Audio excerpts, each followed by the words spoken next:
င်ဆက်မယ်ပေါ့နော်ကျွန်တော်ရဲ့တော့မင်္ဂလာပါခင်ဗျာကျွန်တော်နာမည်ကကိုပီပရိုနိုင်ခေါ်ပါတယ်ကျွန်တော်အခုဒီ YouTube channel လေးကိုစလုပ်ဖြစ်မှာပေါ့နော်YouTube channel လေးလုပ်ရတဲ့ရည်ရွယ်ချက်ကတော့အများကြီးရှိတယ်အဲ့ဒီထဲမှာအကြောင်းပြချက်တွေဆိုရင်တော့ကျွန်တော်ရဲ့အတွေ့အမြင်ကျွန်တော်ရဲ့ perspective တွေကျွန်တော်ရဲ့ business insights လေးတွေပြီးတဲ့အခါမှာကျွန်တော်ရဲ့ဒီလူငယ်တွေကို share ခြင်းနဲ့ကျွန်တော်ရဲ့အတွေ့အမြင်လေးတွေပြီးတဲ့အခါမှာကျွန်တော်လိမ့်စားသူကသွားလာလှုပ်ရှားရုန်းကန်နေရတဲ့ဘဝတွေမှာကျွန်တော်ရဲ့ဒီဟာတာဆန်ဆန်အမြင်လေးတွေကျွန်တော်ရဲ့perspective လေးတွေကျွန်တော်ရဲ့ဒီ insights လေးတွေကိုပေါ့နော်ကျွန်တော်ပြောရမလဲ refresh လုပ်လို့ရတဲ့နေရာလေးတနေရာရှိကြတယ်ပေါ့အဲ့ဒီအတွက်ကြောင့်ကျွန်တော်ဒီ YouTube channel လေးကိုစပြီးတော့ဖွင့်ပြတယ်ပေါ့နော်ဖွင့်ပြတယ်ပြီးတဲ့အခါမှာကျွန်တော်အဲ့ YouTube channel လေးမှာကျွန်တော်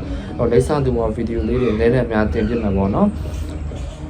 ကျွန်တော်များသောအားဖြင့်ကျွန်တော်ရိုက်မဲ့ဗီဒီယိုတွေကကျွန်တော် script ရေးပြီးရိုက်မှာမဟုတ်ဘူးအဲ့ဒီအတွက်ကြောင့်script ရေးပြီးရိုက်မှာမဟုတ်တဲ့အတွက်ကြောင့်ကျွန်တော်ရောက်တဲ့ရလေးတော့ဖြစ်တတ်တယ်ဒါပေမဲ့ကျွန်တော်အဓိကပေးချင်တဲ့ message တွေကိုကျွန်တော်ရောက်အောင်သွားမယ်ကျွန်တော်ရိုက်မဲ့ဗီဒီယိုတွေအနည်းဆုံး2မိနစ်3မိနစ်ကနေအများဆုံး10မိနစ်9မိနစ်7မိနစ်ထိလောက်တော့ဖြစ်ချင်ဖြစ်လိမ့်မှာပေါ့နော်ဒါပေမဲ့ကျွန်တော်ဒီကျွန်တော်ရဲ့ try လေးရတဲ့ရှိကျွန်တော်အိမ်မှာမရိုက်ဘူးကျွန်တော်ကားပေါ်မှာကားမောင်းရင်မရိုက်ဘူးအဲ့လိုမျိုးရှိမှန်းတာဖြစ်တဲ့အတွက်ကြောင့်ကျွန်တော်တွိုင်းလာရင်လည်းကျွန်တော်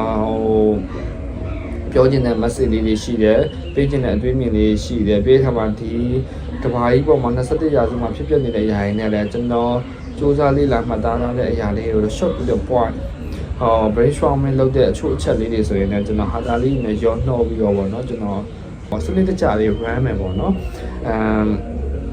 ဒါပေမဲ့ကျွန်တော်ရဲ့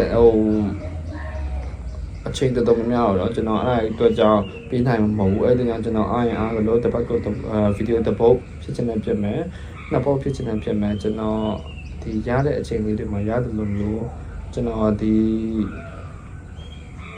တင်ဆက်မယ်ပေါ့နော်ကျွန်တော်ရဲ့ပြီးတဲ့အခါမှာကျွန်တော်ဘာလေးတွေတင်လဲဆိုတော့ကျွန်တော်ရည်စရာဟာတာလေးတွေတင်မယ်ကျွန်တော်ဘဝရဲ့ကျွန်တော်အသက်16နှစ်တာလောက်ထဲရပါတော့ဒီကျွန်တော်ကုမ္ပဏီကြီးတွေမှာလုပ်ခဲ့တဲ့ဘဝရဲ့အတွေ့အကြုံအများကြီးရှိရပါတော့အဲ့အတွေ့အကြုံအများကြီးတဲ့ရုံးတဲ့ဟာတာလေးတွေကိုကျွန်တော်ပြန်ပြီးတော့ story telling လေးတွေလုပ်မယ်ပြီးတဲ့အခါမှာကျွန်တော်အချို့ကျွန်တော်အရန်ကြိုက်တဲ့သချင်းလေးတွေရှိမယ်ကျွန်တော်အရန်ကြိုက်တဲ့ movie လေးတွေရှိမယ်ပြီးတဲ့အခါမှာကျွန်တော်အရန်ကြိုက်တဲ့ documentary လေးတွေရှိမယ်ပေါ့နော်အဲ့ဒါလေးတွေကိုလည်းကျွန်တော် reaction ပြန်လုပ်ပေးမယ်ကျွန်တော်အဲ့ဒီရုပ်ရှင်အဲ့ဒီ movie အဲ့ဒီ documentary နဲ့ကျွန်တော်ဘဝအတွက်ကျွန်တော်ဘာတွေရခဲ့တယ်ဆိုတဲ့အရာမျိုးတွေပေါ့နော်အဲ့တော့ကျွန်တော်ဘဝရဲ့ life story လေးအကြောင်းပြောပြမယ်ကျွန်တော်အရန်ကြိုက်တဲ့ဒီတချင်းတွေ movie တွေ documentary နဲ့ပတ်သက်ပြီးတော့ကျွန်တော် reaction လုပ်မယ်ပြီးတဲ့အခါမှာကျွန်တော်အပေါ်လုံးမှာဆိုရင်လည်းကျွန်တော် manual break ဆိုတော့ကျွန်တော်တို့အခုကျွန်တော်တို့ manual အတင်းရတယ်ဖြစ်ဖြစ်နဲ့ဘယ်လိုပြောရမလဲအချိန်လေးတွေကအရင်နဲ့မတူတော့ဘူးဖြစ်ဖြစ်နဲ့ဘယ်လိုပြောရမလဲတဖြည်းဖြည်းနဲ့ညံ့လာတယ်ပေါ့နော်တဲ့ပြောရင်တော့အဲ့လိုဆိုကျွန်တော်တို့ကရိုးနီတို့ရနာတို့လက်ထက်တွေကကျွန်တော်တို့ကလေးဘဝတွေကသူတို့အရန်အားကြတယ်လားအရန်သဘောကျတယ်ကျွန်တော်တို့လက်ဖေးဆိုင်တွေတော့ဒီဘောလုံးပွဲတွေကြည့်အဲ့အတွေ့အကြုံတွေကိုကျွန်တော်ကြောပြန်ဟာတာreaction လေးတွေပြန်လဲတန်းတအောင်ပေးတဲ့ဗီဒီယိုပုံစံလေးကျွန်တော် share မယ်ပေါ့နော်အဲ့လိုမျိုးလေးတွေဆိုတော့စိတ်ဝင်စားစရာကောင်းပါဘာကြီးပြောကျွန်တော်တို့